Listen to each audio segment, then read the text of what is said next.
على رسوله خير الأنام وعلى آله الأعلام وأصحابه الكرام أما بعد فقد قال الله تعالى في القرآن العظيم أعوذ بالله من الشيطان الرجيم بسم الله الرحمن الرحيم ألف لام ميم ذلك الكتاب لا ريب فيه هدى للمتقين صدق الله مولانا العظيم وقال نبينا صلى الله عليه وسلم تركت فيكم أمرين لن تضلوا ما تمسكتم بهما كتاب الله وسنة رسول الله صلى الله عليه وسلم صدق صادق الأمين صلى الله عليه وسلم. புகழ் அனைத்தும் அல்லாஹ் ஒருவனுக்கே உரித்தாக. அவனுடைய சாந்தியும் சமாதானமும் சத்திய தூதர் ஹதரத் ரசூலுல்லாஹி ஸல்லல்லாஹு அலைஹி வஸல்லம் அவர்கள் மீதும் அன்னாருடைய வாழ்க்கை வழிமுறைகளை அப்படியே பின்பற்றிய சத்திய சஹாபாக்கள், தாபீன்கள், தபா தாபீன்கள், நல்லவர்கள், நம்மவர்கள் அனைவர் மீது உரித்தாக. பேரன்புமிக்க பெரியோர்களே,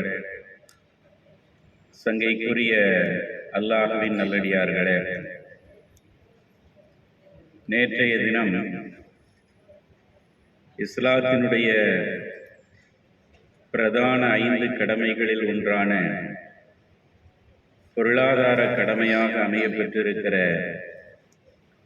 ஜக்காத்து சம்பந்தமான சில செய்திகளை நாம் பகிர்ந்து கொண்டோம். அப்படி பகிர்ந்து கொண்ட சமயத்தில்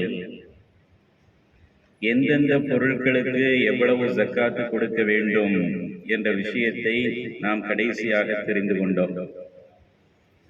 அதுல ஒரு கூடுதலான விளக்கம் என்னவென்றால், தங்கத்துடைய ஜக்காத் என்று வருகிற போது ஷாஃபி மதுஹபுடைய அறிஞர்கள் மட்டும் சற்று வித்தியாசமான ஒரு கருத்தை சொல்லுகிறார்கள். அதாவது ஹனஃபி மதுஹபுடைய கருத்துப்படி 87.5 கிராம் தங்கம் இருந்தது என்று சொன்னால் அதற்கு ஜக்காத்து கொடுக்க வேண்டும். அதுல எந்த மாற்று கருத்தும் கிடையாது.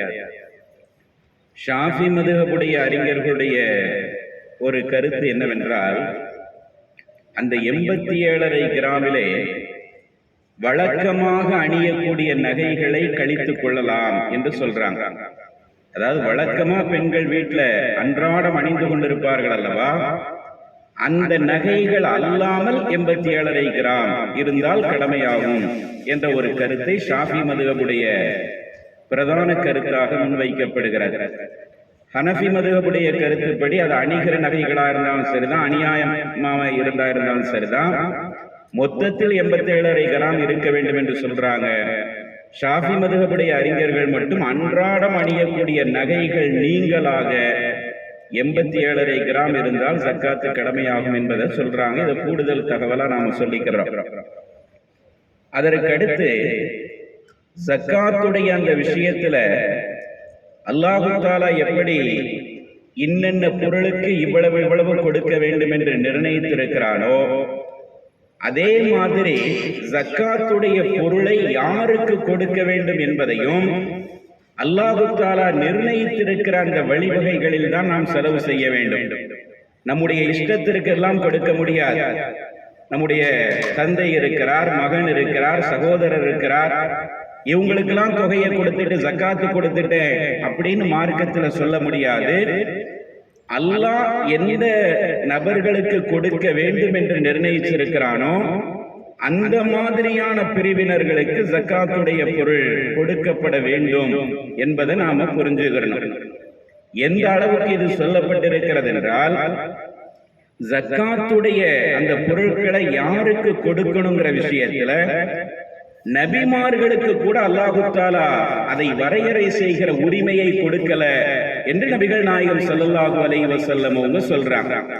இதை எப்படி நாம சொல்றோம்னா, ஒரு சந்தர்ப்பத்துல பெருமானார் ஸல்லல்லாஹு அலைஹி வஸல்லம் அவங்கள்ட்ட ஒரு ஏழை வந்து கேட்கிறார், யா ரசூலல்லாஹ் அஅ்தினி மினஸ் ஸதகா, அல்லாஹ்வுடைய தூதரே, ஜக்காத்துடைய பொருளை இருந்து எனக்கு ஏதாவது உதவி செய்யுங்க என்று கேட்கிறார். உடனே நபிகள் நாயகம் ஸல்லல்லாஹு அலைஹி வஸல்லம் அவர்கள் என்ன வார்த்தையை சொன்னாங்கன்னா, இன்னல்லாஹ லம் யர்ல, அல்லாஹ் தஆலா பி ஹுக்மி சதகாத்திஹி, தன்னுடைய சதக்காக்களை ஜக்காத்துக்களை யாருக்கு கொடுக்க வேண்டும் என்ற விஷயத்துல நபிமார்களுடைய தீர்ப்பையுமோ அல்லது வேறு யாருடைய தீர்ப்பையுமோ அல்லாஹ் ஏற்றுக்கொள்ளவில்லை. அப்படியானால் நபிமார்களுக்கு கூட அந்த அதிகாரத்தை அல்லாஹு தஆலா வழங்கவில்லை. பிஹுக்மி நபியின் அவ் கைரிஹி ஃபிஸ் ஸதகாத்தி, சதக்காவுடைய ஜக்காத்துடைய விஷயத்துல நபிமார்களாய் இருந்தாலும் சரிதான், வேறு யாராய் இருந்தாலும் சரிதான், யாருடைய முடிவையும் அல்லாஹ் ஏற்றுக்கொள்வதில்லை. அல்லாஹு தஆலா முடிவு செய்திருக்கிறான் அப்படின்னு சொல்லிட்டு ஒரு 8 பிரிவினர்களை பெருமானார் சொல்றாங்க. அந்த 8 பிரிவினரையும் சுயமாக சொல்லவில்லை. சூரத்து தௌபாவிலே வருகின்ற 60வது இறைவசனமாக இருக்கிற அந்த வசனத்தை ஓதி காட்டி இந்த 8 பிரிவினர்களுக்கு கொடுக்க சொல்லி அல்லாஹ் தீர்மானித்திருக்கிறான். இந்த 8 பிரிவில் ஒருவராக நீர் இருந்தா தாராளமா உனக்கு நான் சதக்காவுடைய அந்த ஜக்காத்துடைய பொருளை உனக்கு தாரேன்னு சொல்லிட்டு சூரத்து தௌபாவுடைய அந்த 60வது வசனத்தை அவருக்கு பெருமானார் ஸல்லல்லாஹு அலைஹி வஸல்லம் அவங்க ஓதி காட்டுறாங்க. சூரத்து தௌபால 60வது வசனத்தை நீங்க எடுத்து பார்த்தீங்கன்னா அதனுடைய தர்ஜுமாவை பார்த்தாலே புரியும் யார் யாருக்கு ஜக்காத்து பொருளை கொடுக்க வேண்டும் என்று அல்லாஹ் தீர்மானித்திருக்கிறான். அந்த 8 பிரிவினரை கடந்து வேறு யாருக்கும் கொடுக்க கூடாது என்ற ஒரு வரையறை மார்க்கத்திலே தீர்மானிக்கப்பட்டிருக்கிறது என்பதை நாம் பார்க்கிறோம். அந்த சூரத்து தௌபாவில் 60வது வசனத்தில் அல்லாஹ் தஆலா என்ன சொல்லுகிறான் என்றால், இன்னமஸ் ஸதகாத்து லில் ஃபுகராஇ வல் மசாகீனி. முதலாவதாக அல்லாஹ் சொல்லுகிறான், ஜக்காத்துடைய பொருட்கள் ஃபக்கீர்களுக்கும் மிஸ்கீன்களுக்கும் வழங்கப்பட வேண்டும்.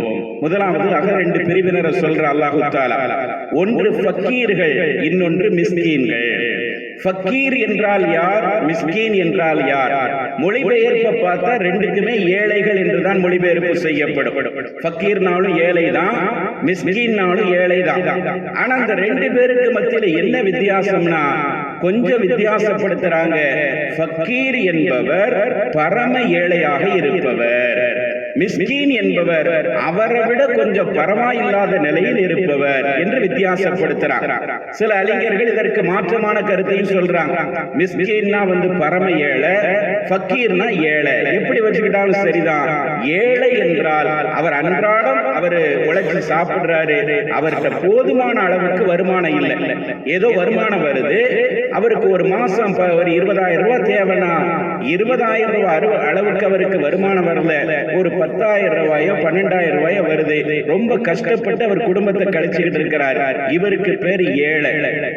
பரம ஏழை என்றால் எந்த விதமான அடிப்படை வருமானமும் இல்லாம யாராவது எதையாவது கொடுத்தாதான் அவருடைய குடும்பம் கழியும் அப்படிங்கிற மாதிரியான சூழ்நிலையில இருப்பவருக்கு பேர் தான் பரம ஏழை என்று சொல்லப்படுது. இந்த 2 பிரிவினர்களுக்கும் ஜக்காத்தை கொடுக்க வேண்டும் என்று அல்லாஹ் தஆலா சொல்றான். ஃபக்கீர் என்றால் பரம ஏழையாக இருப்பவர்களுக்கும், மிஸ்கீன் என்றால் ஓரளவிற்கு பரவாயில்லாத ஏழையாக இருப்பவர்களுக்கும் உங்களுடைய ஜக்காத்து பொருளை கொடுங்கள். இந்த 2 பிரிவினருக்கு அடுத்து மூன்றாவதாக அல்லாஹ் தஆலா சொல்லுகிறான், வல் ஆமிலீன அலைஹா, வல் ஆமிலீன அலைஹா. ஜக்காத்து பொருளை வசூலிப்பதற்காக நியமிக்கப்பட்டிருக்கிற பணியாளர்களுக்கும் அந்த ஜக்காத்து பொருளை இருந்து ஊதியமா கொடுக்கலாம். ஜக்காத்து பொருளை வசூலிக்கிறதுங்கிறது இஸ்லாமிய அரசாங்கத்தை பொறுத்தவரையில அது ஒரு முக்கியமான துறை, வருமான வரித்துறை மாதிரி ஒரு முக்கியமான துறை. அந்த துறையினுடைய ஊழியர்களாக இருக்கிறவங்களுக்கு வேறு துறையிலிருந்து சம்பளம் கொடுக்க வேண்டாம். ஜக்காத்தா வசூலிக்கிற அந்த பொருளை இருந்து தாராளமா அவங்களுக்கு என்ன செய்யலாம், சம்பளமா கொடுக்கலாம். அவங்க வசதியானவங்களா இருந்தாலும் பரவாயில்லை, அவங்க வேலை பார்க்கறதுக்கு கூலி வாங்குறாங்கிற அடிப்படையில ஜக்காத்து பொருளை வசூலிக்கின்ற பணியாளர்களுக்கு அதிலிருந்து ஊதியம் கொடுக்கலாம். இது மூன்றாவது பிரிவினராக சொல்லப்பட்டிருக்கிறது. இது இஸ்லாமிய அரசாங்கம் பெருமானாருடைய காலத்தில் இருந்த மாதிரி குர்ஆன் ஹதீஸினுடைய அடிப்படையில் முழுமையான இஸ்லாமிய அரசாங்கம் செயல்படுகிற காலகட்டங்களில் இந்த மாதிரியான ஒரு துறை தனியாக செயல்பட்டது.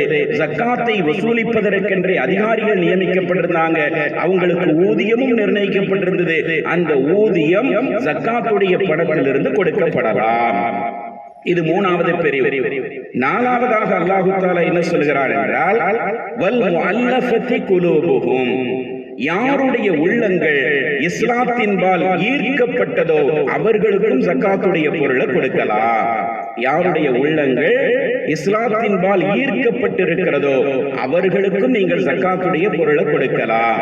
உள்ளங்கள் இஸ்லாத்தின்பால் ஈர்க்கப்பட்டவர்கள் என்றால் யார் என்று பார்க்கும்போது, சமீபத்தில் இஸ்லாத்திற்கு வந்தவர்கள், வேறு மதங்களில் இருந்து தங்களுடைய குடும்பங்கள், உறவுகள், சொத்து சுகங்கள் எல்லாத்தையும் விட்டுட்டு இஸ்லாமிய மார்க்கத்தின்பால் உள்ளங்கள் ஈர்க்கப்பட்ட நிலையில நம்முடைய மார்க்கத்துக்கு சமீபத்தில் வந்திருப்பாங்கல்ல, புதுசா இஸ்லாத்தை ஏற்றுக்கொண்டிருப்பார்கள் அல்லவா, அவர்களுக்கும் ஜக்காத்துடைய பொருளை கொடுக்கலாம்.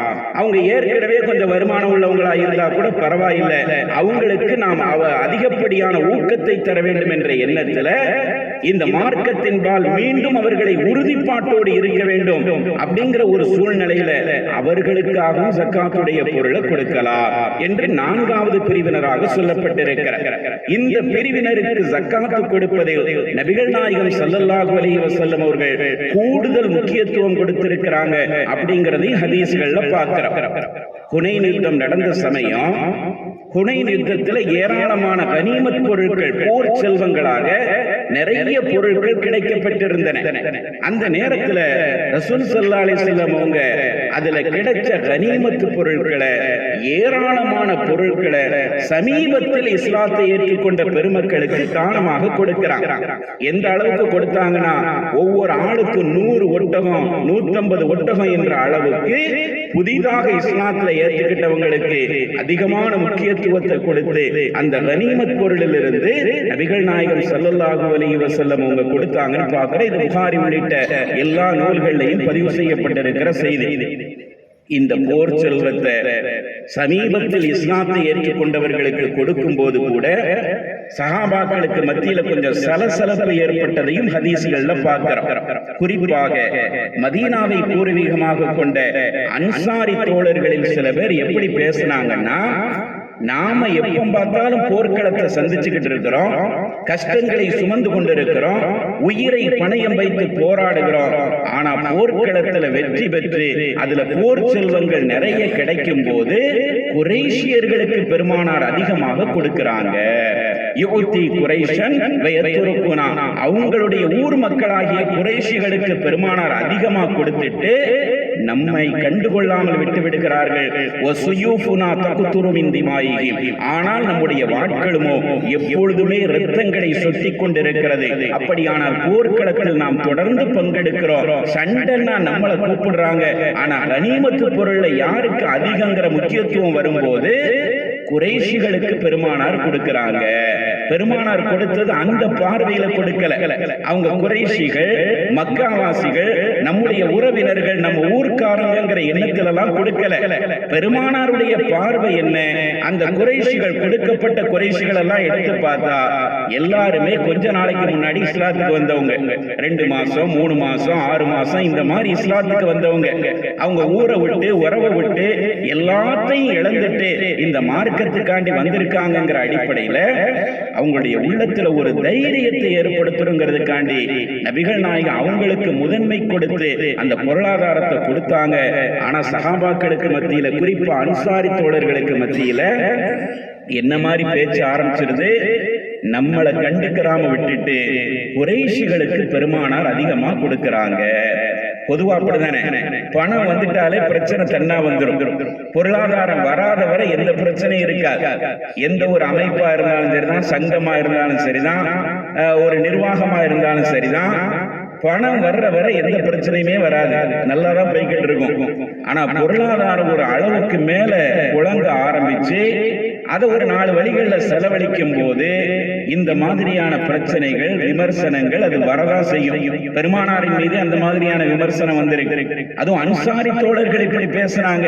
சில பேர் இந்த மாதிரி ரசூலுல்லாஹ் அவங்க ஊர் மக்களுக்கும் உறவுகளுக்கும் முக்கியத்துவம் கொடுக்காங்க, நம்மளை கண்டுக்கிறாம இருக்கிறாங்க, அவங்களுக்கு நிறைய கொடுத்திருக்காங்கன்னு ஒரு தவறான விமர்சனம் முன்வைக்கப்பட்டவுடன் அந்த செய்தி பெருமானாருடைய கவனத்துக்கு வருது.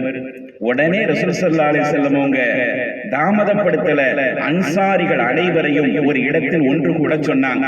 ஒரு பிரச்சனை உருவாகுதுன்னா அதை ஆரம்பத்திலேயே சரி பண்ணிடணுங்கிறதுக்காண்டி பெருமானார் என்ன செஞ்சாங்க, உடனே ஒரு இடத்துல அவங்க எல்லாத்தையும் ஒன்று கூட்டினாங்க. மக்காவாசிகளை யாரையுமே கூப்பிடல, மதீனத்து அன்சாரி தோழர்களை மட்டும் ஒரு இடத்துல ஒன்று கூட சொன்னாங்க.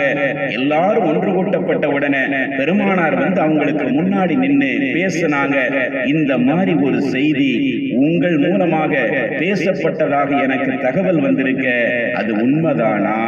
இந்த மாதிரி நான் குறைஷிகளுக்கு அதிகமாக கொடுப்பதாகவும் மதீனாவாசிகளை கண்டுகொள்ளாமல் இருப்பதாகவும் இப்படி ஒரு விமர்சனம் என் மீது வைக்கப்பட்டிருக்க, அது உண்மைதானான்னு கேட்கும் போது அன்சாரி தோழர்கள், வயது மூத்த அந்த தோழர்கள் தயங்கி பெருமானாரிடத்தில் சொன்னார்கள், அல்லாஹ்வுடைய தூதரே, எங்களில் பெரியவர்கள் யாரும் அந்த மாதிரி பேசல, வயசானவங்க ஓரளவுக்கு முதிர்ச்சி அடைஞ்சவங்க யாரும் அந்த மாதிரி பேசல, எங்களில் உள்ள சில இளைஞர்கள் அந்த மாதிரி உங்களை பத்தி பேசிட்டாங்க அப்படின்னு அவங்க உண்மையை ஒத்துக்கிறாங்க.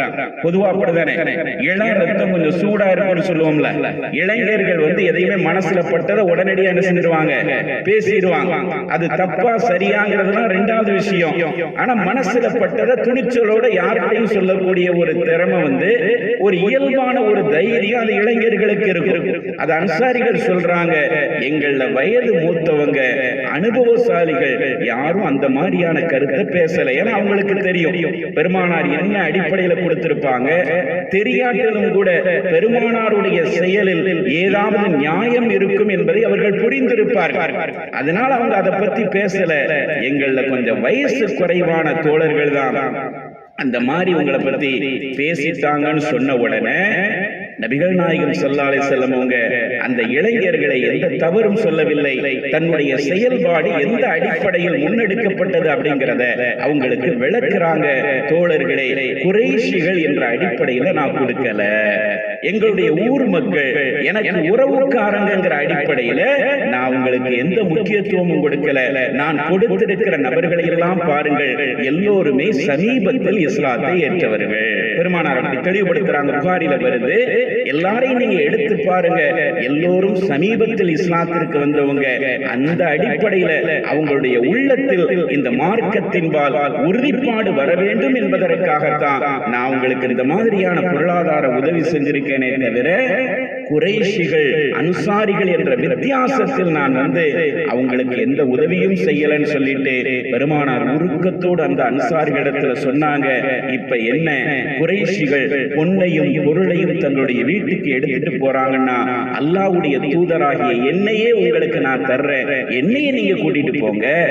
அவங்களுக்கு ஒட்டகங்களை தானே கொடுத்திருக்கிறேன், போர் செல்வங்களை தானே கொடுத்திருக்கேன், அன்சாரிகளாகிய உங்களுக்கு என்னையே தருகிறேன், நீங்க எத்தனை உதவிகளை என்னுடைய வாழ்க்கையில செஞ்சிருக்கீங்கன்னு சொல்லிட்டு அன்சாரிகளுடைய உதவிகளை எல்லாம் அந்த இடத்துல பெருமானார் நினைவு கூர்ந்தாங்க. நாங்க நாடு இல்லாம வந்தோம், பொருள் இல்லாம வந்தோம், அகதிகளா வந்தோம். அப்படி வந்த நேரத்துல எவ்வளவு உதவிக்கரம் நீங்கள் நீட்டினீங்க, அதையெல்லாம் நாங்கள் மறந்து விட்டோம் என்று நினைக்கிறீங்களா? உங்களை எந்த இடத்திலையும் நான் மறக்க மாட்டேன். என்னுடைய இதயத்தில் அன்சாரிகளுக்கு என்று ஒரு இடம் உண்டு. உலக மக்கள் எல்லாம் ஒரு பாதையிலும் அன்சாரிகள் இன்னொரு பாதையிலும் பயணித்தால் அன்சாரிகளுடைய பாதையில் தான் என்னுடைய பயணம் இருக்கும். அந்த அளவுக்கு நான் உங்களை என்னுடைய இதயத்தில் வச்சிருக்கிறேன். அவங்க பொன்னையும் பொருளையும் அள்ளி செல்லட்டும், நீங்கள் அல்லாஹ்வுடைய தூதராகிய என்னை நீங்கள் எடுத்து செல்லுங்கள், இதை நீங்க பொருந்திக்கிற மாட்டீங்களான்னு கேட்ட உடனே அந்த அன்சாரிகளுடைய கண்கள் கண்ணீரை வடித்தது. அல்லாஹ்வுடைய தூதரே, தெரியாம சில பேர் பேசிட்டாங்க, நாங்க அல்லாஹ்வையும் அல்லாஹ்வுடைய தூதரையும் ஏற்றுக்கொள்கிறோம், எங்களுக்கு எதுவும் வேண்டாம் அவங்க சொன்னாங்கிறத பார்க்கிறோமே. இப்படி முஅல்லஃபத்து குலூப் என்று சொல்லப்படக்கூடிய உள்ளங்கள் இஸ்லாத்தின்பால் ஈர்க்கப்பட்ட மக்களுக்கு ஜக்காத்துடைய பொருளை கொடுக்கலாம் என்பது இறைவனுடைய கட்டளை. அல்லாஹு தஆலா 4வது பிரிவினரா சொல்றான்.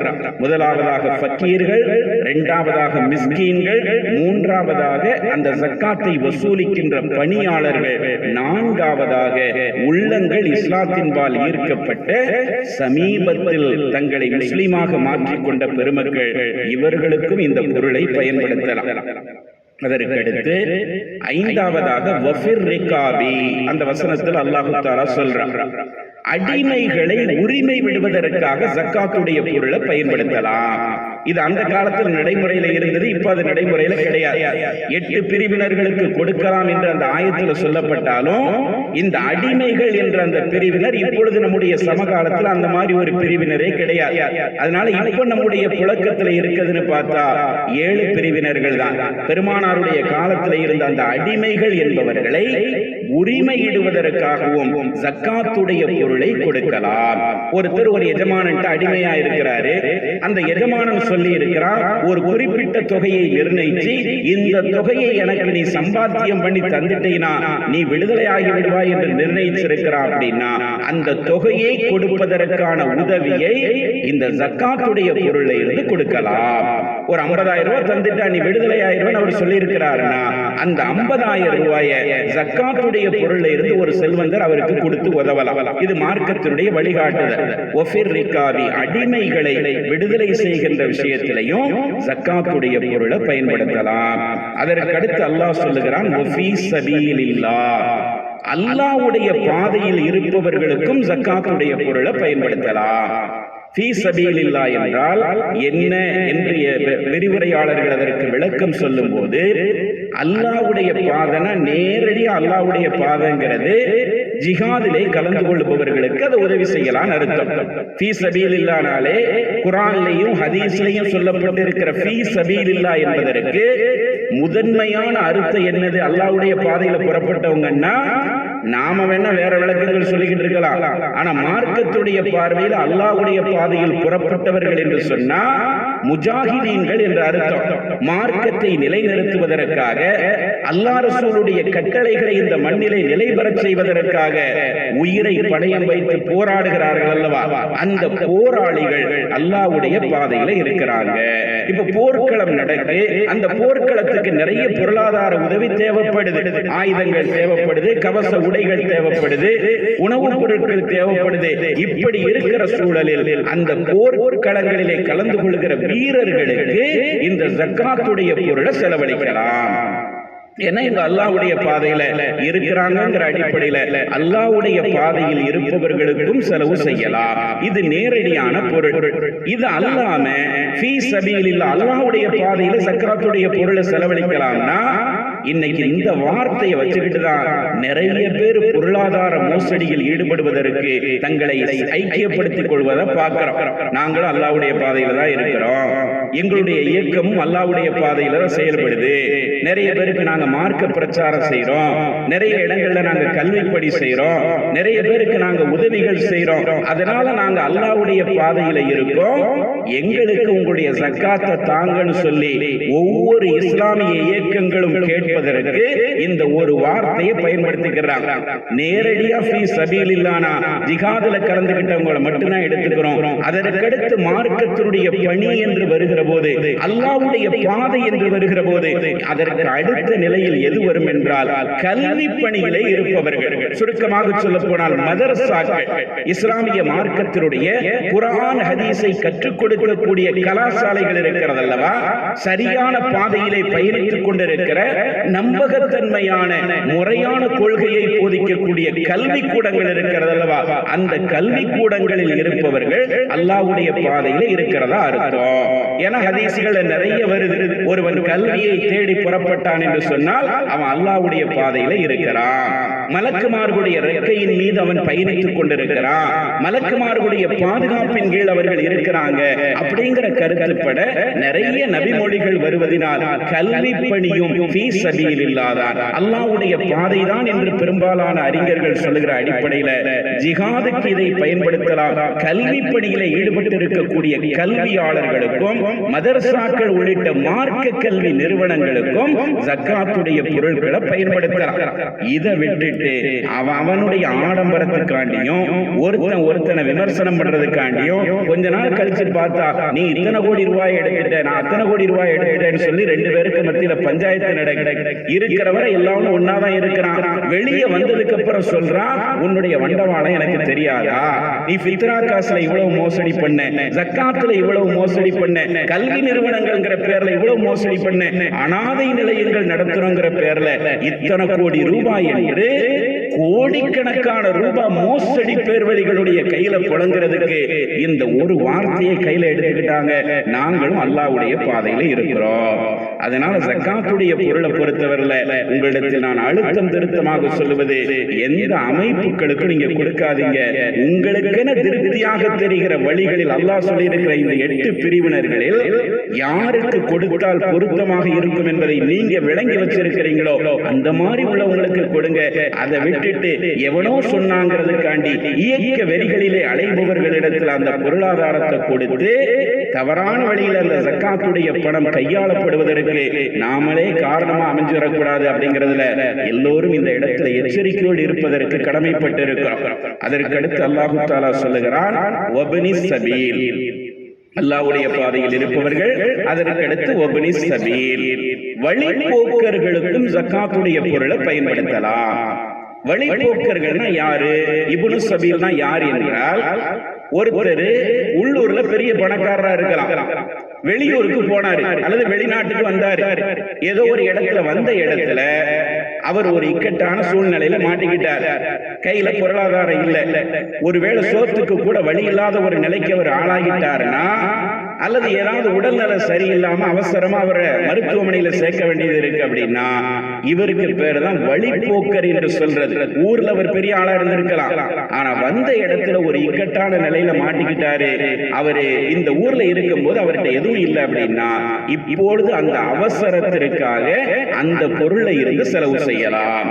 ஜக்காத்துடைய பொருளை இருந்து வழிபோக்கர்களுக்கும் செலவு செய்யலாம் என்று அல்லாஹு தஆலா இந்த 8 பிரிவினரை அடையாளப்படுத்தி இருக்கிறத பார்க்கிறோம். நல்ல மனசுல ஆக்கிக்கிறணும். முதலாவது பிரிவினர்கள் ஃபக்கீர்கள், இரண்டாவது பிரிவினர்கள் மிஸ்கீன்கள். ஃபக்கீருக்கும் மிஸ்கீனுக்கு மத்தியில வித்தியாசம் இருக்கு, அதை எப்படி வச்சுக்கிட்டாலும் சரிதான். ஃபக்கீர்னா பரம ஏழை, மிஸ்கீன்னா சாதாரண ஏழை, அல்லது மிஸ்கீன்னா பரம ஏழை, ஃபக்கீர்னா சாதாரண நிலையில உள்ள ஏழை, எப்படி வச்சுக்கிட்டாலும் பிரச்சனை இல்லை. ரெண்டு வகையான அர்த்தத்துக்கும் அந்த வார்த்தை இடமளிக்கக்கூடிய வார்த்தை தான். அப்ப ரொம்ப ஏழையா இருக்கிறவங்க, ஓரளவுக்கு பொருளாதாரம் இருக்கு ஆனா நெருக்கடியான சூழ்நிலையில வாழ்க்கை போய்கிட்டு இருக்கு, இந்த மாதிரி நிலையில் இருப்பவர்கள். மூன்றாவதாக ஜக்காத்தினுடைய அந்த வரி வசூல் செய்கிற பணியில் ஊழியர்களாக இருக்கக்கூடியவங்க. அதுக்கடுத்து சமீபத்தில் இஸ்லாத்தை ஏற்றுக்கொண்டவர்கள் நான்காவது பிரிவினர். ஐந்தாவது அடிமைகளாக இருப்பவர்கள், அவர்களை உரிமையிடுறதுக்கு செலவு செய்யலாம். ஆறாவதாக அல்லாஹ்வுடைய பாதையில் இருப்பவர்கள், ஜிஹாதில் இருப்பவங்க, கல்வி பணியில் இருப்பவங்க, இவங்களுக்கு ஜக்காத்துடைய பொருளை கொடுக்கலாம். ஏழாவதாக வப்னி சபீல், ஏழாவதாக எட்டாவதாக வப்னி சபீல். அந்த மாதிரியான வழிபோக்கர்கள் அப்படிங்கிற நிலையில இருக்கிறவங்களுக்கும் அந்த ஜக்காத்துடைய பொருளை கொடுக்கலாம். இந்த பிரிவினர் தவிர வேற எந்த பிரிவினருக்கும் ஜக்காத்துடைய பொருளை கொடுப்பது மார்க்கத்தில் அனுமதிக்கப்படல.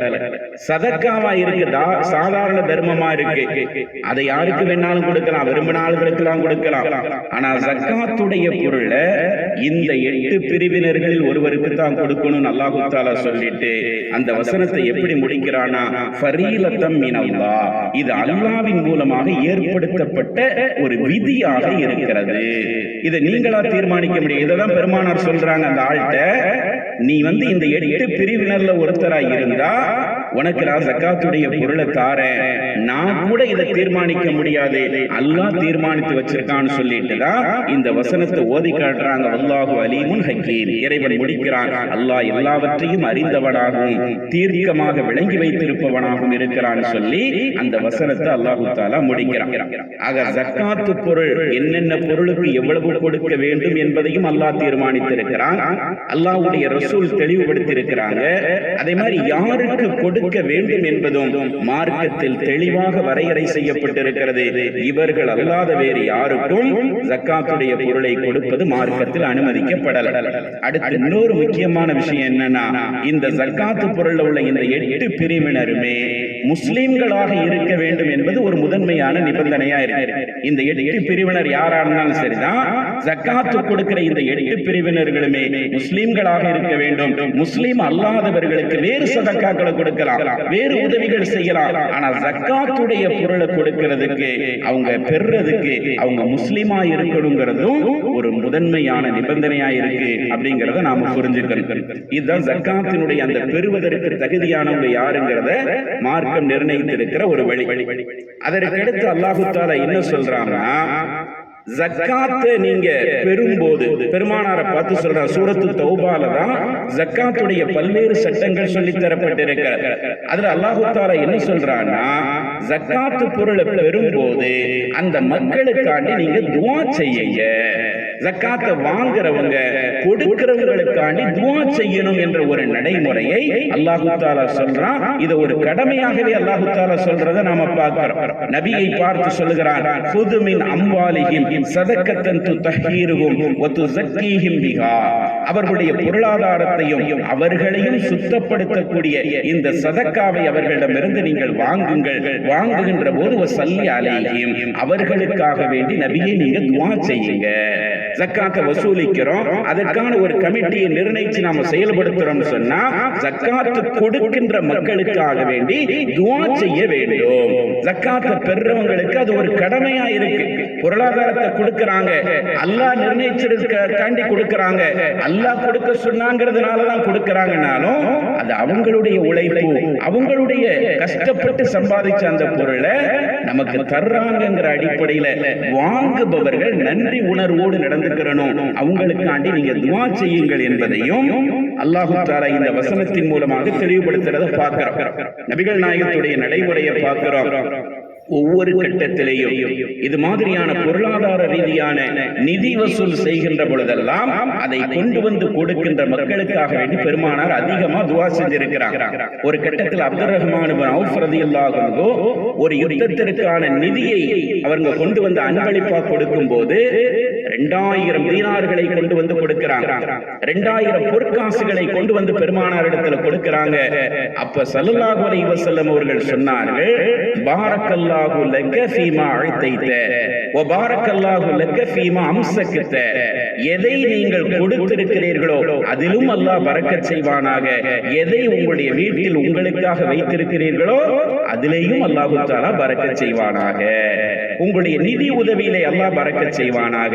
அது மாதிரி உங்க குடும்பத்துக்கு நீங்க எதை வச்சுட்டு வந்திருக்கிறீங்களோ அதிலேயும் அல்லாஹ் தஆலா பரக்கத் செய்வானாக என்று ஹஜ்ரத் அப்துர் ரஹ்மான் இப்னு அவுஃப் ரலியல்லாஹு அன்ஹு அவங்களுக்கு துஆ செஞ்சாங்கன்னு பார்க்கிறோம். இப்படி எத்தனையோ நபிமார்கள், எத்தனையோ சஹாபாக்கள் ஒவ்வொரு கட்டத்திலேயும் பொருளாதார உதவிகள் செய்கின்ற பொழுதெல்லாம் அவங்களுக்காக வேண்டிய நபி ஸல்லல்லாஹு அலைஹி வஸல்லம் அவர்கள் பரக்கத்திற்காக துஆ செய்திருக்கிறாங்கன்னு பார்க்கிறோம். அதனால ஜக்காத்தை வாங்குகிறவங்க கொடுக்கிறவங்களுக்காண்டி துஆ செய்வது என்பது மார்க்கம் கற்றுத் தந்திருக்கிற ஒரு நடைமுறை என்பதையும் இந்த இடத்துல நாம புரிஞ்சுக்கணும். அதற்கடுத்து ஜக்காத்து வாங்குறவங்களுக்கு என்ன என்ன இருக்கணும்னு அல்லாஹ் சொல்லும் போது எப்போதுமே வாங்கிக்கிட்டே இருக்கணும்னு நினைக்க கூடாது. அல்லாஹு தஆலா அல்லாஹ்வும் அல்லாஹ்வுடைய தூதரும் இதை தெளிவுபடுத்துறாங்க. ஜக்காத்து வாங்குறவங்களுக்கு என்ன என்ன இருக்கணும்னா, ஏதோ ஒரு நிர்பந்தத்துல இப்ப கால சூழ்நிலையிலான நாம இப்படி இருக்கிறோம். ஆனா இதே நிலை தொடரக்கூடாது. நம்முடைய கரங்கள் கொடுக்கும் கரங்களாக மாற வேண்டும். இந்த கருத்தை பெருமானார் அடிக்கடி சொல்லி இருக்கிறார். வாங்கும் கரத்தை விட கொடுக்கும் கரம் தான் சிறந்தது. ஹக்கீம் இப்னு ஹிஸாம் ரலியல்லாஹு அன்ஹு அவங்கள்ட்ட இப்படிதான் ஒரு தடவையில ஜக்காத்துடைய பொருளை கொடுக்கும் போது அவங்க திரும்பவும் தாங்கன்னு கேட்டுட்டு இருக்கும் போது பெருமானார் இந்த உபதேசத்தை செய்வாங்க, ஹக்கீமே இந்த பொருள் பொருளாதாரம் பார்க்கிறதுக்கு பசுமையாதான் இருக்கும், பார்க்கிறதுக்கு கவர்ச்சியாதான் தெரியும். ஆனா இதை வாங்கிக்கிட்டே இருக்கணும்னு நினைக்க கூடாது. கொடுக்கக்கூடிய மனோநிலைக்கு நாம வரணுங்கிற எண்ணமும் வரணும்னு சொல்லி அவங்களுக்கு உபதேசம் செய்வாங்கிறத பார்க்கிறோம். இப்படி பல்வேறு கட்டங்களில் நபிகள் நாயகம் ஸல்லல்லாஹு அலைஹி வஸல்லம் அவங்க அதை ஒரு உபதேசமாக முன் வச்சிருக்கிறாங்க. அதே மாதிரி ஜக்காத்து கொடுக்கக்கூடிய மக்கள் இருக்கிறாங்கல்ல, அவங்களுக்கு அது தற்பெருமையை வரவழைச்சிடக்கூடாது.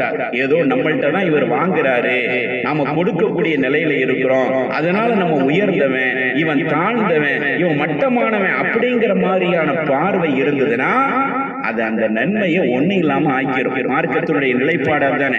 எந்த ஒரு செயலை செஞ்சாலும் அல்லாஹ் சொல்லி இருக்கிறாங்கிறதுக்காண்டி நாம செய்யணும், ரசூலினுடைய வழிகாட்டுதல்ங்கிறதுக்காண்டி செய்யணுமே தவிர பேரும் புகழுக்காகவும் அல்லது தன்னுடைய தற்பெருமையை நிலைநாட்டிக்கிறதுக்காண்டியும் செஞ்சாங்கன்னா அது எந்த விதமான நன்மையும் பயக்காதுங்கிறத பெருமானார் சொல்லி இருக்கிறார். பல்வேறு கட்டங்களை சொல்லியிருப்பாங்க. நாளை மறுமையில முதலா விசாரணைக்கு உட்படுத்தப்பட்டு நரக நெருப்பில் தூக்கி எறியப்படுபவர் யார் என்று சொல்லும் போது பெருமானார் 3 பேரை சொன்னாங்க. அதுல ஒருத்தர் யாருன்னா அதிகமான பொருளாதாரத்தை அல்லாஹ்வுடைய பாதையில செலவழிச்ச செல்வந்தர்.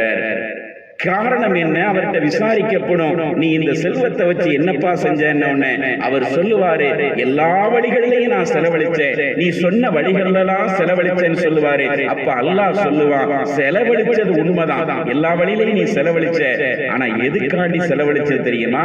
உன்னுடைய உள்ளத்துல என்ன என்ன இருந்தது தெரியுமா? நீ யுக்கால ஜவாதுன், இவர் பெரிய கொடை வள்ளல், பெரிய ஸ்ரீதேவின்னு உன்னை எல்லாரும் சொல்லணுங்கிறதுக்காண்டி நீ செஞ்ச, அது அந்த உலகத்திலேயே உனக்கு சொல்லி முடிக்கப்பட்டுருச்சு. எந்த விளம்பரத்துக்காண்டி நீ செஞ்சியோ அந்த விளம்பரம் உனக்கு உலகத்திலேயே கிடைச்சிருச்சு, அதனால மறுமையில உனக்கு ஒண்ணும் கிடையாதுன்னு சொல்லி நரகத்துல தூக்கி எறியப்படும் பெருமானார் சொன்னாங்க.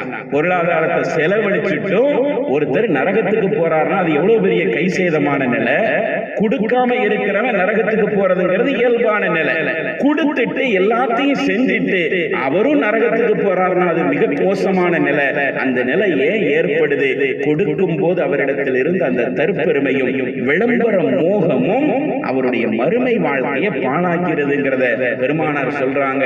ஆக ஜக்காத்தை கொடுப்பவர்களிடத்திலே அல்லாஹ் இந்த வாய்ப்பை நமக்கு கொடுத்திருக்கிறான். நம்ம மூலமா இந்த பொருளாதாரத்தை இவர்கிட்ட கொடுக்க செஞ்சு அதன் மூலமா நன்மையை கிடைக்கக்கூடிய வாய்ப்பை அல்லாஹ் நமக்கு கொடுத்திருக்கான்னு சொல்லி அதை இறைவனுக்கு நன்றி செலுத்துகின்ற உணர்வா எடுத்துக்கணுமே தவிர ஏதோ நான் தான் பெரிய ஆளு, இவங்கெல்லாம் பிச்சைக்காரன் அப்படிங்கிற மாதிரியான எண்ணம் இருந்தா மறுமையில் அல்லாஹ் தஆலா இதை விட பிச்சைக்காரன் ஆக்கிடுவாங்கிற எச்சரிக்கையை எல்லோரும் உணர்ந்து கொள்ளணும். அதே மாதிரி வாங்குறவங்கள்ட்ட நன்றி உணர்வு இருக்கணும், அவங்களுக்காண்டி துஆ செய்யணும். அல்லாஹ் கொடுக்க சொல்லி இருந்ததை கொடுத்தாலும் கூட பொருளாதாரத்தை கொடுக்கிறது அவ்வளவு சாதாரண விஷயம் இல்லை, இவங்க தாராங்களே அப்படிங்கிற எண்ணத்துல நன்றி உணர்வோடு அவங்களுக்காண்டி துஆ செய்யணும். இது 2 பிரிவினரும் பின்பற்ற வேண்டிய நடைமுறை என்பதை நபிகள் நாயகம் ஸல்லல்லாஹு அலைஹி வஸல்லம் அவர்கள் நமக்கு தெளிவுபடுத்தி இருக்கிறத பார்க்கிறோம். அடுத்து பாருங்க, இந்த ஜக்காத் என்ற இந்த பொருளாதார திட்டம் முறையாக நடைமுறைப்படுத்தப்படுமையானால் இந்த உலகத்தில் இஸ்லாமியர்களுக்கு மத்தியில வறுமை என்பதே இல்லாத ஒரு சூழலை உருவாக்கிறது. அல்லாஹ்வுடைய தூதர் அதை நடைமுறைப்படுத்தி காட்டினாங்க, அதை தன்னுடைய வாழ்க்கையில சொன்னாங்க. சொன்னதை அவங்களுடைய காலத்திற்கு பிறகு அவர்கள் நடைமுறைப்படுத்தி காட்டாங்கிறத வரலாற்றை பார்க்கிறோம். ஒரு சந்தர்ப்பத்தில் அதி இப்னு ஹாத்திம் என்பவர், அவர் ஒரு பகுதியினுடைய ஒரு கபீலாவினுடைய மதிப்புமிக்க தலைவராக இருந்தார். அவர் இஸ்லாமிய விரோத சிந்தனையில 20 ஆண்டுகளுக்கு மேலாக இருந்து கடைசி கட்டத்தில் அவர் இஸ்லாத்தை ஏத்துக்கிற நோக்கத்துல பெருமானாரை வந்து சந்திக்கிறாரு. நபியினுடைய நடவடிக்கைகளால் கவரப்பட்டவர் மதீனாவில் வச்சு இஸ்லாத்தை ஏத்துக்கிறார். அதி இப்னு ஹாத்திம்ங்கிறவர், அவருடைய தந்தை தான் ஹாத்திமு தாய் என்று சொல்லுவார்கள். அரபுலகத்தினுடைய பெரிய கொடைவள்ளல் என்று போற்றப்பட்ட ஹாத்திமு தாய் என்பவருடைய மகன் அதி இப்னு ஹாத்திம். இவர் பெருமானாருடைய காலத்துல இஸ்லாத்தை ஏத்துக்கிறார். அந்த பகுதியினுடைய ஒரு குறுநில மன்னரை போன்றவர் ஆட்சி செஞ்சுக்கிட்டு இருந்தார். அவர் பெருமானாரிடத்துல வந்து இஸ்லாத்தை ஏற்ற உடனே பெருமானார் அவரை மதிப்பு கொடுத்து ரொம்ப மரியாதை நிமித்தமாக வீட்டுக்கு அழைச்சிட்டு போய் அவரை பேசிக்கிட்டு இருக்கிறாங்க. அப்படி பேசிக்கிட்டு இருக்கும் போது ஒரு நபர் வந்து பெருமானாரிடத்துல சொல்றாரு, அல்லாஹ்வுடைய தூதரே, நான் ரொம்ப வறுமையில இருக்கிறேன், என்னுடைய கஷ்டங்களை நீங்கிறதுக்கு நீங்க துஆ செய்யுங்க அப்படின்னு ஒருத்தர் சொல்றாரு. ஆறுதல் சொல்லி அவர் அனுப்பி வைக்கிறார். கொஞ்ச நேரம் தான் கழியுது, இன்னொருத்தர் வந்து சொல்றாரு, அல்லாஹ்வுடைய தூதரே, என்னுடைய பொருட்கள் எல்லாம் வழிப்பறி கொள்ளையர்களால் கொள்ளையடிக்கப்பட்டிருச்சு. நான் பிரயாணத்துல இருந்து வாரேன், வர்ற வழியில எல்லாத்தையும் புடுங்கிட்டு விட்டுட்டானுவா, நான் ஒண்ணு இல்லாம ஊருக்கு வந்திருக்கேன்னு சொல்லி அவர் தன்னுடைய பயண அனுபவத்தை பெருமானாரிடத்துல சொல்றார். அவருக்கும் ஆறுதல் சொல்லி அனுப்பி வைக்கிறார். இப்போ பெருமானாருடைய பார்வையில பாருங்க, இந்த அதி இப்னு ஹாத்திம் என்பவர் ஒரு பகுதியினுடைய மதிப்பு மிக்க ஒரு தலைவர். அவர் இஸ்லாத்தை ஏற்க புதுசா வந்திருக்கிறாரு, ஏற்றிருக்கிறாரு.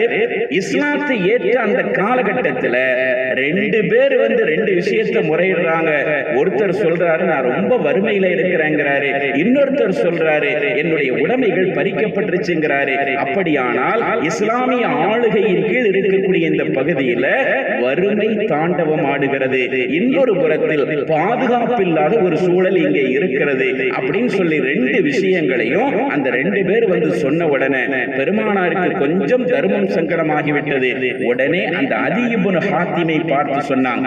அவருடைய மனசுல இப்படி ஒரு எண்ணம் வந்துரும் அப்படிங்கறதுனால பெருமானார் சொன்னாங்க, என்னடா இஸ்லாம் சொல்றாங்க, ஆனா இது வறுமை ஒழிப்பதற்கான எந்த திட்டமும் இந்த மார்க்கத்தில் இல்லையே, வறுமையில தானே இந்த மக்கள் இருக்கிற மாதிரி தெரியுது, பொருளாதார ரீதியான மாற்றத்தை கொண்டு வர்றதுக்கு இஸ்லாமிய அரசாங்கத்திடத்தில் எந்த திட்டமும் இல்லை போல் தெரிகிறது என்றும் அவர் நினைத்து விடுவார்.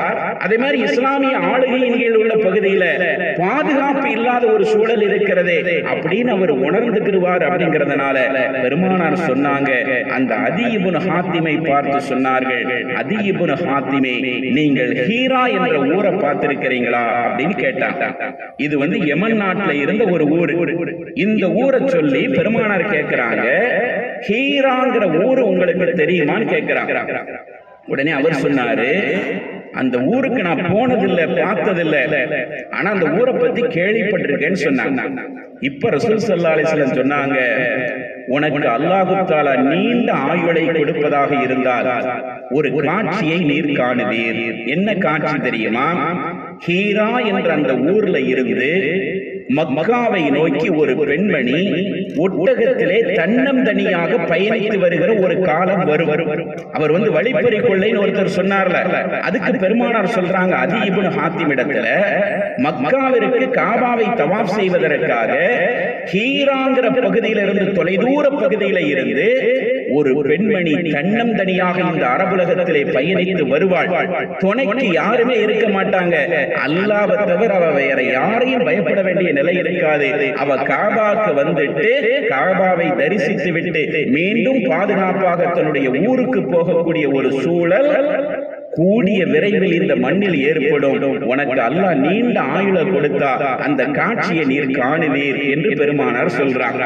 இதுல இருந்து பெருமானார் என்ன சொல்ல வர்றாங்கன்னா, இந்த அதி இப்னு ஹாத்திமுக்கு நீண்ட ஆயுள அல்லாஹ் கொடுக்க போறாங்கிறத ஒரு முன்னறிவிப்பு இருக்கு.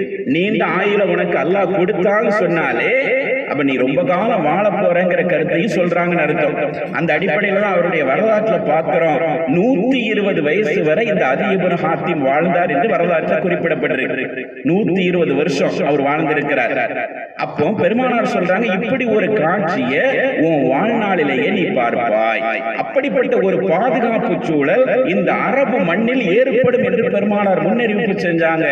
இரண்டாவதாக சொன்னாங்க, உனக்கு அல்லாஹ் தஆலா நீடித்த ஆயுளை கொடுத்தார், பாரசீக மன்னன் கிஸ்ராவினுடைய பொக்கிஷங்களை இஸ்லாம் வெற்றி கொள்ளும். இதையும் நீ பார்ப்பேன். இது ஏற்கனவே நம்ம சொல்லி இருக்கிறோம். பாரசீகம் வந்து இஸ்லாத்தினால் வெற்றி கொள்ளப்பட்டது. அதனுடைய பொக்கிஷங்கள் உமர் ரலியல்லாஹு அன்ஹு அவங்களுடைய ஆட்சி காலத்துல இஸ்லாமிய மயமானது என்பதை எல்லாம் நம்ம கேள்விப்பட்டிருக்கிறோம், சொல்லி இருக்கிறோம். இதை பெருமானார் சொன்னாங்க, உனக்கு அல்லாஹ் தஆலா நீண்ட காலம் வாழக்கூடிய வாய்ப்பை கொடுத்தாமனா இப்படிப்பட்ட ஒரு காட்சியையும் நீ காணுவாய், பாரசீகம் வெற்றி கொள்ளப்படும். மூன்றாவதாக பெருமானார் சொன்னாங்க, நீண்ட நாள் வாழக்கூடிய வாய்ப்பு கிடைச்சா இன்னொரு காட்சியை நீ காணுவாய். என்ன காட்சி தெரியுமா? ஒரு மனுஷன் கை நிரம்ப தங்கத்தையும் வெள்ளியையும் எடுத்துக்கொண்டு செல்லுவான். எதற்காக செல்லுவான் என்றால், இதை யார்கிட்டயாவது தர்மமா கொடுக்கணும்னு செல்லுவான். ஆனா அதை வேங்கிறதுக்கு ஒரு ஆள் கூட இந்த மண்ணில் இருக்க மாட்டான். அதை வாங்குறதுக்கு ஒரு நபர் கூட இல்லாத ஒரு காலகட்டம் இந்த மண்ணில் ஏற்படும் என்று பெருமானார் சொன்னார். பாதுகாப்பு நிறைந்த சூழல் உருவாகும். பாரசீகம் வெற்றி கொள்ளப்படுகிற அளவிற்கு இஸ்லாமிய சாம்ராஜ்யம் மேலோங்கும். அது மாதிரி பொருளாதாரம் வளம் எந்த அளவுக்கு வரும்னா, ஜக்காத்து கொடுக்கிறதுக்கு தங்கத்தையும் வெள்ளியையும் அள்ளிக்கிட்டு போவாங்க, ஆனா வாங்குறதுக்கு நாதி இருக்காது. அப்படி ஒரு காலகட்டம் வரும் பெருமானார் சொன்னார்.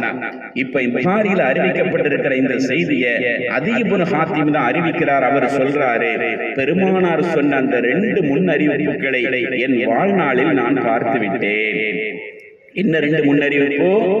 பாதுகாப்பு விஷயமா சொன்னாங்க அல்லவா, யமன் நாட்டில் உள்ள அந்த ஹீராங்கிற பகுதியில இருந்து ஒரு பெண்மணி தன்னந்தனியா வரக்கூடிய சூழ்நிலை உருவாகும் சொன்னாங்கல்ல, அதை என்னுடைய வாழ்நாளிலேயே நான் பார்த்துட்டேன்.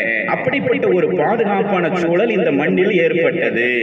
2வது, பாரசீகம் வெற்றி கொள்ளப்படும் சொன்னாங்களே, அதையும் என்னுடைய வாழ்நாளில் பார்த்துட்டேன். ஏன்னா இந்த பாரசீகம் வெற்றி கொள்ளப்படுகிற அந்த படையில் நானும் ஒரு படை வீரனாக இருந்தேன். உமர் ரலியல்லாஹு அன்ஹு ஆட்சி காலத்தில் நடக்க அவர் சொல்றார், நானும் அந்த படையில ஒருத்தராக இருந்தேன். பாரசீகத்துடைய வெற்றியை என்னுடைய கண்ணால் நான் பார்த்துட்டேன்.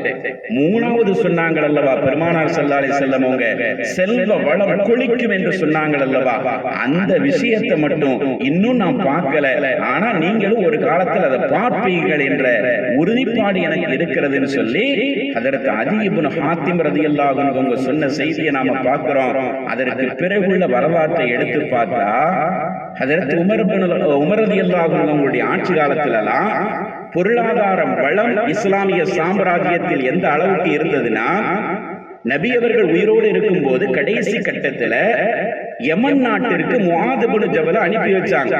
அந்த பகுதியினுடைய பொறுப்புதாரியாக அவங்களை அனுப்பி வைக்கிறாங்க. பல்வேறு உபதேசங்களை செஞ்சு அந்த மக்கள்கிட்ட இப்படி இப்படி நடந்துக்கிறீங்கன்னு சொல்றாங்க. அதுல சொல்லப்பட்ட உபதேசங்கள்ல ஒண்ணு என்னன்னா, ஜக்காத்தை பத்தி சொல்றாங்க. அங்குள்ள செல்வந்தர்களிடமிருந்து குறிப்பிட்ட இந்த தொகையை வசூலிக்கப்பட்டு அங்குள்ள ஏழைகளுக்கு நீங்க விநியோகம் செய்யுங்க. அதை மதீனாவுக்கு கொடுத்து விட வேண்டாம், அங்கேயே அதை நீங்க விநியோகம் செஞ்சிருங்க என்று சொல்லி அனுப்புறாங்க. அந்த அடிப்படையில் யமன் நாட்டிலே இருந்த முஆத் இப்னு ஜபல் ரலியல்லாஹு அன்ஹு பெருமானாருடைய காலத்திலேயும் அதே மாதிரி செயல்படுறாங்க. அபூபக்கர் சித்திக்குடைய காலத்திலேயும் இப்படி செயல்படுறாங்க. உமர் ரலியல்லாஹு அன்ஹு அவர்களுடைய ஆட்சியினுடைய ஆரம்ப கட்டத்தில் பார்த்தா, யமன் நாட்டில இருந்து ஜக்காத்தா வசூலிக்கப்பட்ட அந்த பொருட்கள்ல 3ல ஒரு பகுதி மதீனாவுக்கு அனுப்பி வைக்கப்படுது. 3ல ஒரு பகுதி மதீனாவுக்கு அனுப்பி வைக்கப்படுது. 2 பகுதியை மட்டும்தான் யமன்ல அவங்க செலவழிச்சாங்க.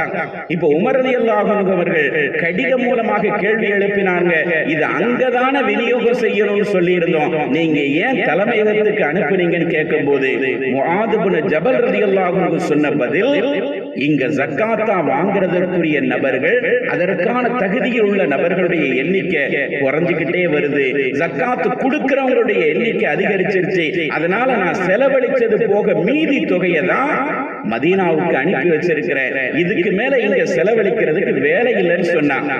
மறு வருஷம் பார்த்தா பாதி தொகையை அனுப்பி வைக்கிறாங்க.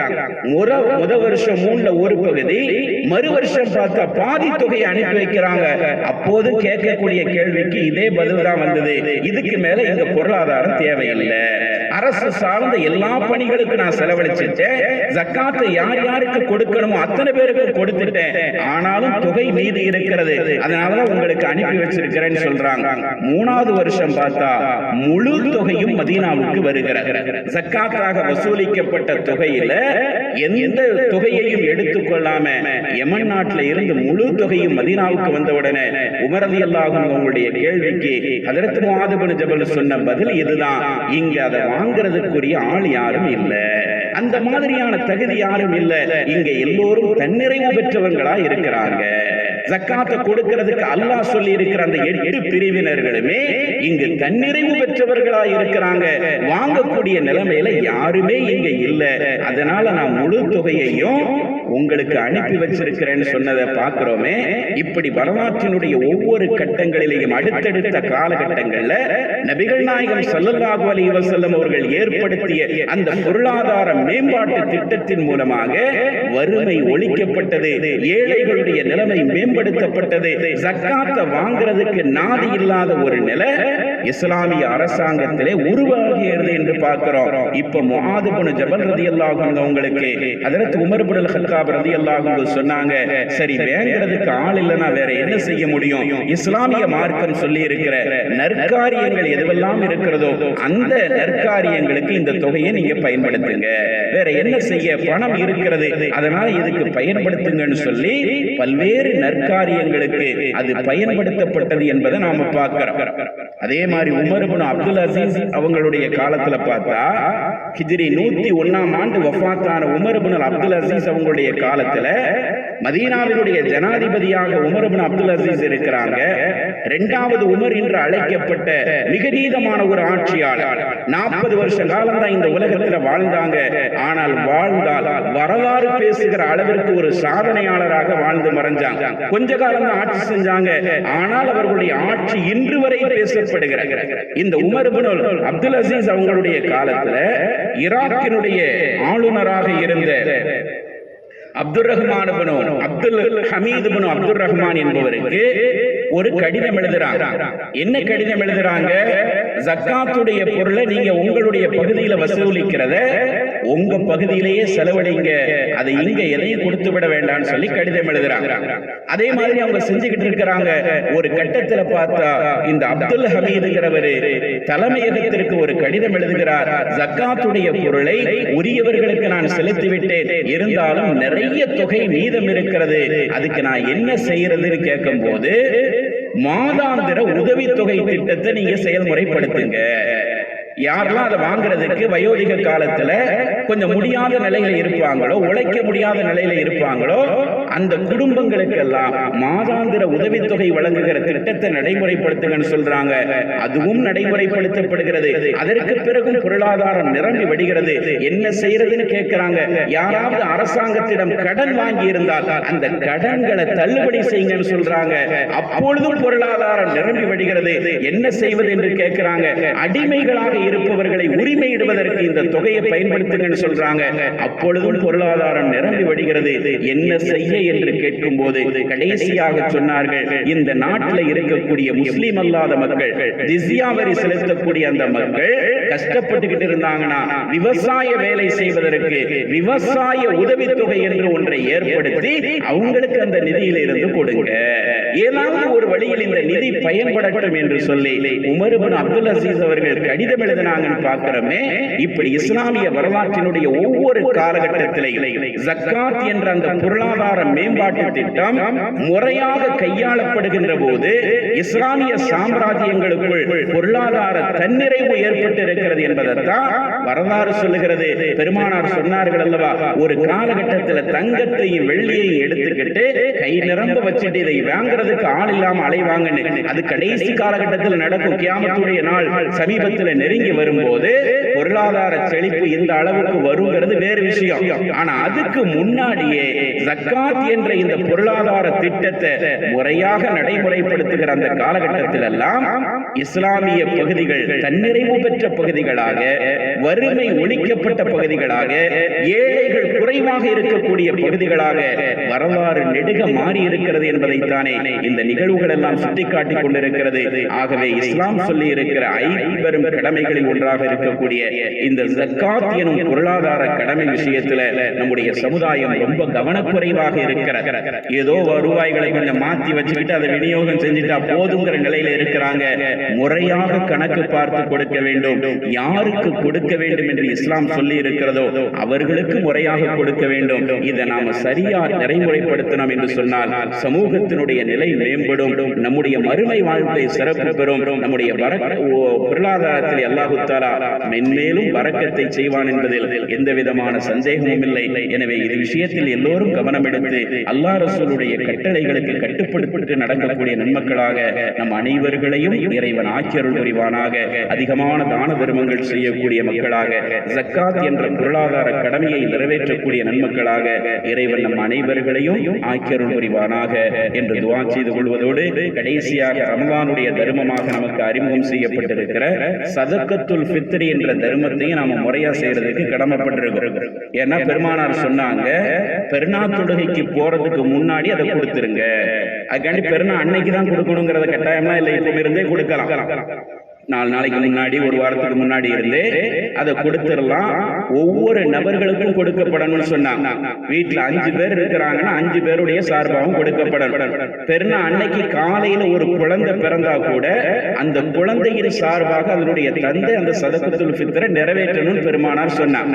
அது எவ்வளவு கொடுக்கணும் வரும்போது ஹதீஸ்கள்ல வருது, ஒரு மரக்கா கொடுக்கணும் வருது. ஒவ்வொரு நபர்களும் ஒவ்வொரு மரக்கா கொடுக்கணும்.